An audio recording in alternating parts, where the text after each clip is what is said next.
प्रेरक कहानी एक। बुद्ध और चक्षुपाल। एक बार भगवान बुद्ध जेतवन विहार में रह रहे थे। भिक्षु चक्षुपाल भगवान से मिलने के लिए आए थे। उनके आगमन के साथ उनकी दिनचर्या, व्यवहार और गुणों की चर्चा भी हुई। भिक्षु चक्षुपाल अंधे थे।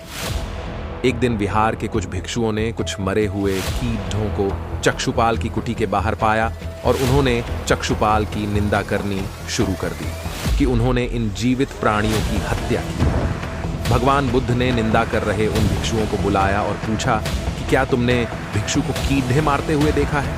उन्होंने उत्तर दिया, नहीं। इस पर भगवान बुद्ध ने उन साधकों से कहा कि जैसे तुमने उन्हें कीड़ों को मारते हुए नहीं देखा, वैसे ही चक्षुपाल ने भी उन्हें मरते हुए नहीं देखा और उन्होंने कीड़ों को जानबूझकर नहीं मारा है, इसलिए उनकी भर्त्सना करना उचित नहीं है।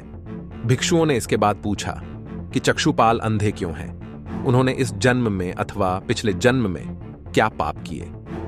भगवान बुद्ध ने चक्षुपाल के बारे में कहा कि वे पूर्व जन्म में एक चिकित्सक थे। एक अंधी स्त्री ने उनसे वादा किया था कि यदि वे उसकी आंखें ठीक कर देंगे तो वह और उसका परिवार उनके दास बन जाएंगे। स्त्री की आंखें ठीक हो गईं, पर उसने दासी बनने के भय से यह मानने से इनकार कर दिया।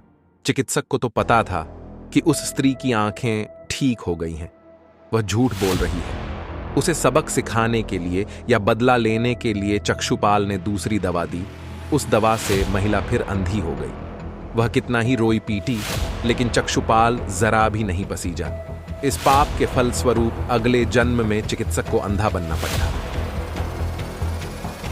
प्रेरक कहानी 2। परिश्रम और धैर्य।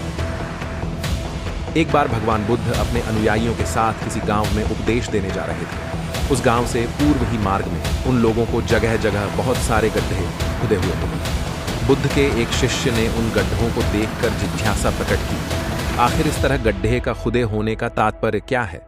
बुद्ध बोले, पानी की तलाश में किसी व्यक्ति ने इतने गड्ढे खोदे हैं।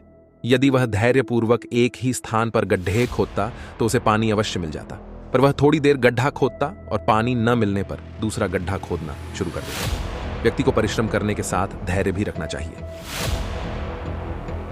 प्रेरक कहानी 3। अमृत की खेती।